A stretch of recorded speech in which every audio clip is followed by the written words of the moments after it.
Ngopi Basi. Ngolah pikir, banyak relasi.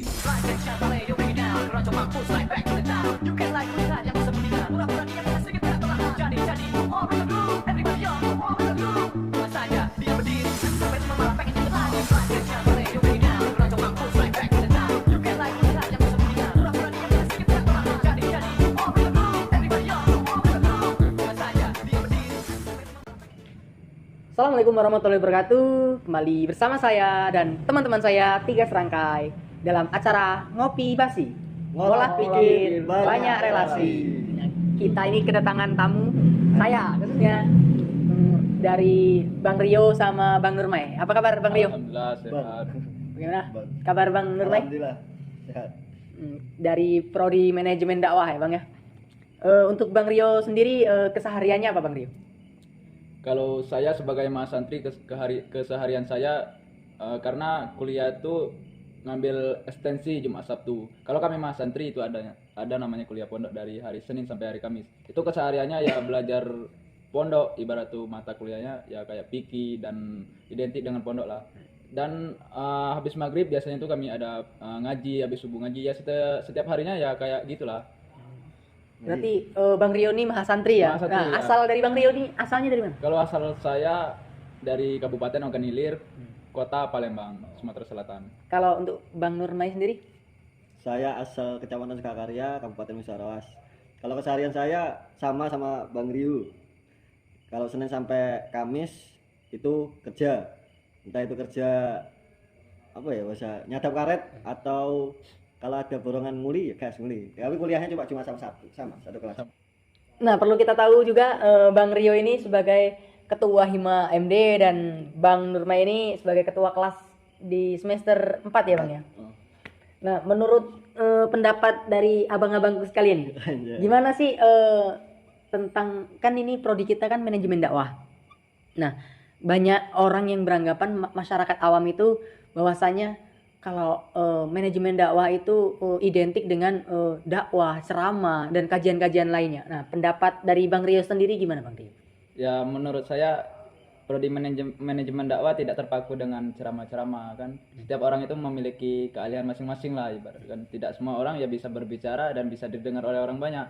Jadi menurut saya ya kita bisa berdakwah dengan melalui tulisan melalui di dalam masuk ke dalam dunia politik kan, hingga kita banyak melihat dunia politik kan begitu amburadul. Nah, maka kita sebagai manajemen dakwah ya kita kalau memang ada kemampuan di situ ya kita memasuki ibarat kan, kita pegang sistemnya sebagai orang manajemen dakwah, kita perbaiki. Ya menurut saya pada intinya manajemen dakwah tidak terpaku hanya untuk berdai, berceramah, yaitu ibarat tuh menurut keahlian masing-masing lah untuk berdakwah sesuai keahlian masing-masing. Ya Berarti, intinya seperti itu.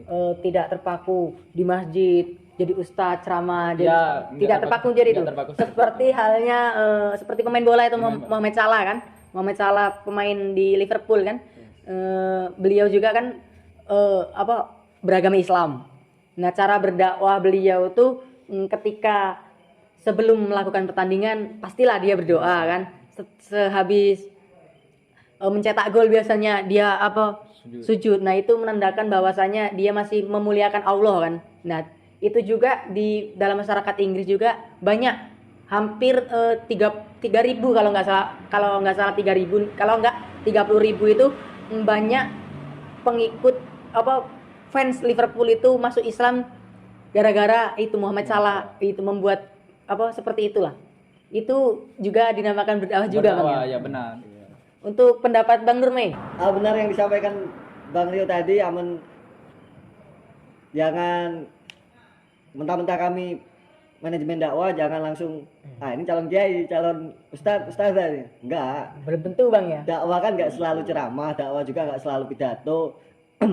Mungkin basic kami ada yang di musik, ada yang di olahraga, bisa jadi tempat untuk untuk berdakwah. Contohnya tadi yang disampaikan Bung Andres tadi, Muhammad Salah berdakwahnya melalui olahraga. Mungkin musik bisa kayak Nisa Saibian, religi ya Bang ya.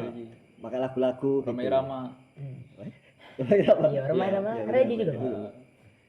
Jadi tidak terpaku dengan ceramah dan ceramah Bang ya. Masih banyak cara berdakwah dan banyak cara untuk berdakwah berarti Bang.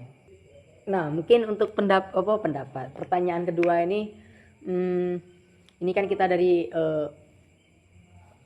prodi manajemen dakwah kan. Pastilah di kampus itu cara kita sebagai kita remaja kan, kita masih remaja kan, masih banyak-banyak belajar juga untuk tahu agama juga. Nah, pendapat Bang Rio dulu mungkin cara kita merangkul untuk teman-teman remaja itu supaya mengenal Islam, mengenal agama itu gimana Bang?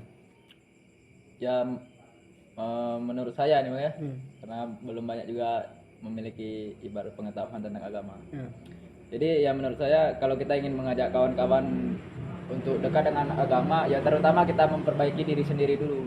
Tetapi walaupun kita sambi dengan memperbaiki diri, ya kita barengkan dengan mengasih nasihat-nasihat kepada teman-teman, dengan kita harus menjalankan juga. Ya percuma juga kita menasehati kawan-kawan, mengajak jalan dengan jalan kebaikan, tetapi kita tidak menjalankan, ya menurut saya ya percuma-cuma saja. Malahan kawan yang mengejas kita, bodoh kan ngajak tapi tidak mengaku ke lagi omongan setan ibaratkan itu.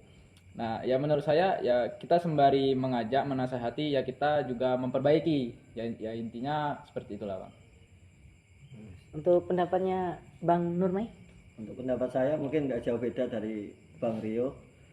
Sebelum menasehati, setidaknya kita sebagai orang yang kalau bahasanya orang berdakwah itu dai-nya kita berusaha untuk memperbaiki diri sendiri, terus mendekati teman-teman, apa masalahnya, apa kendalanya kok melakukan keburukan, tidak mau beribadah. Kita jangan langsung memberikan kamu harus sholat, kamu harus ini, kalau nggak sholat dosa, kalau nggak sholat neraka gitu. Itu malah kita yang sampaikan Bang Rio tadi malah terbuang.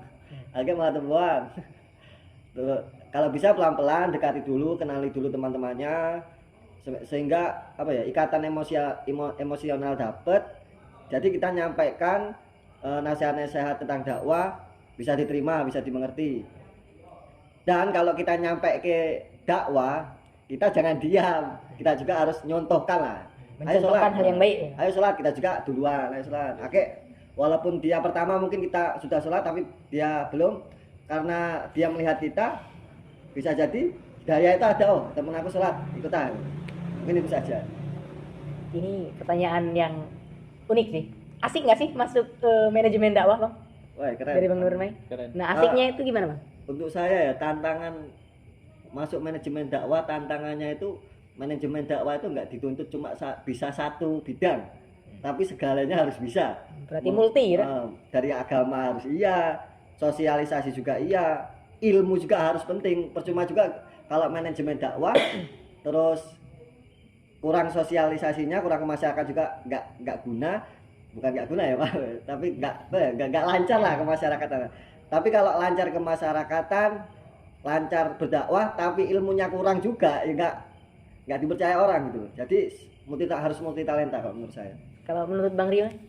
Ya menurut saya kita sebagai manusia sosial ya sangat pas untuk memasuki prodi manajemen dakwah, karena ya benar dikatakan sama Bang Andri tadi kan, ibarat tuh manajemen dakwah banyak berbagai macam, bukan terpaku hanya satu pelajaran saja, tetapi sosial. Ya benar yang dikatakan Bu Hamka, kalau ibarat tuh hidup hanya sekedar hidup, ya kera di hutan pun juga hidup. Kalau kerja hanya sekedar kerja, ya kerbau di sawah pun juga bekerja kan.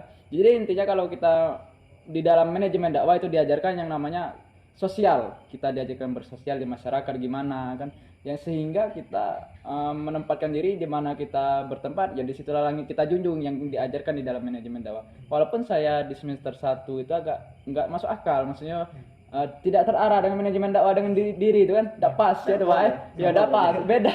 Tapi lambat laun kan kita belajar begini nih, berarti diajarkan di manajemen dakwah ini tentang sosial. Ya, menurut saya ya untuk kawan-kawan yang di luar sana sekarang juga kan ingin tamat lah, terkhususnya agama Islam, ya sangat pas untuk memasuki di prodi manajemen dakwah, terkhususnya di Institut Agama Islam Al-Azhar Kota Lubuk Linggau. Ya menurut saya seperti itu.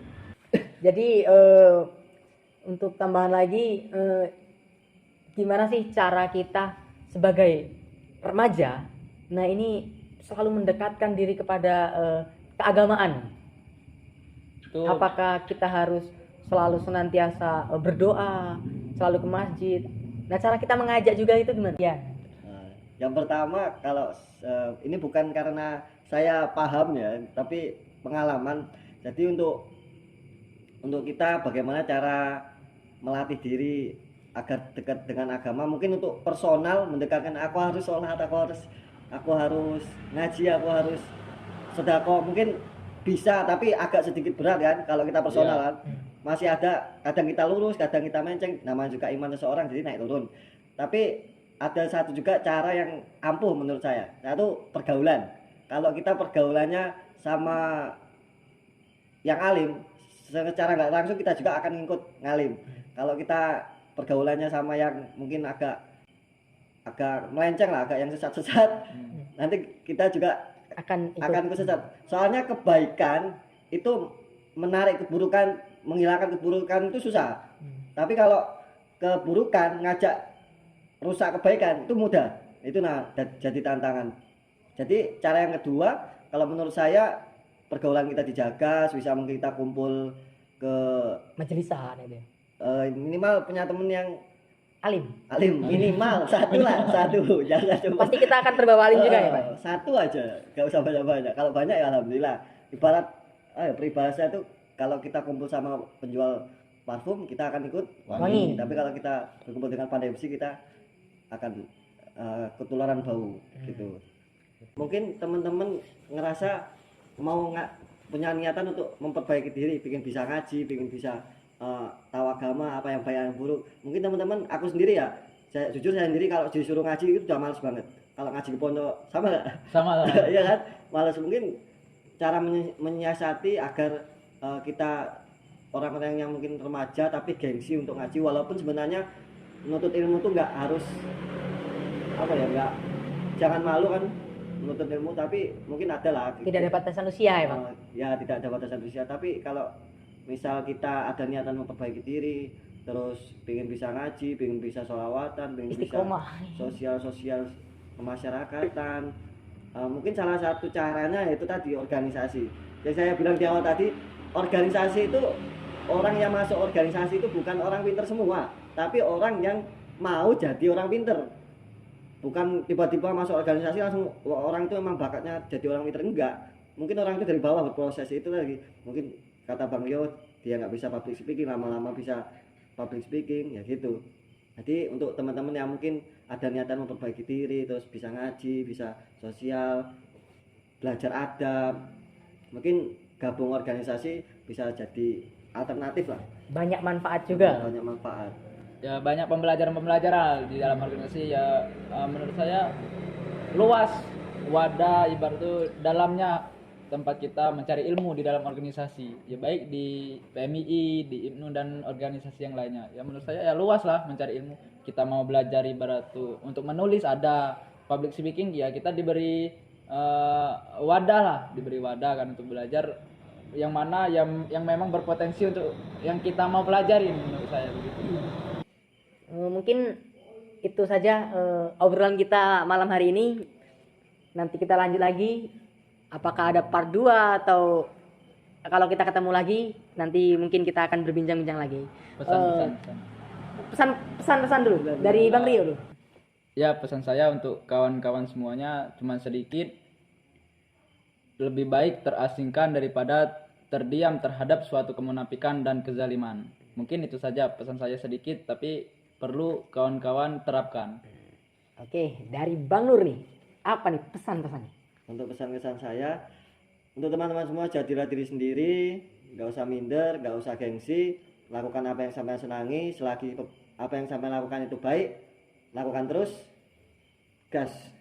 Kenapa aku ngomong di sini? Untuk teman-teman juga, saya mempunyai pesan-pesan juga. Teruslah menabur kebaikan, karena kebaikan akan mendapatkan ganjaran yang setimpal. Oke, mungkin hanya itu saja bincang-bincang kita pada malam hari ini, Bang ya. Sehat terus semuanya. Semoga kita bisa bertemu di lain waktu lagi di acara ngopi basi ini, ngolah pikiran, banyak relasi. Mungkin sekian dari obrolan diskusi kita pada malam hari ini. Saya Ri, wallahul muwaffiq ila aqwamit thoriq. Assalamualaikum warahmatullahi wabarakatuh.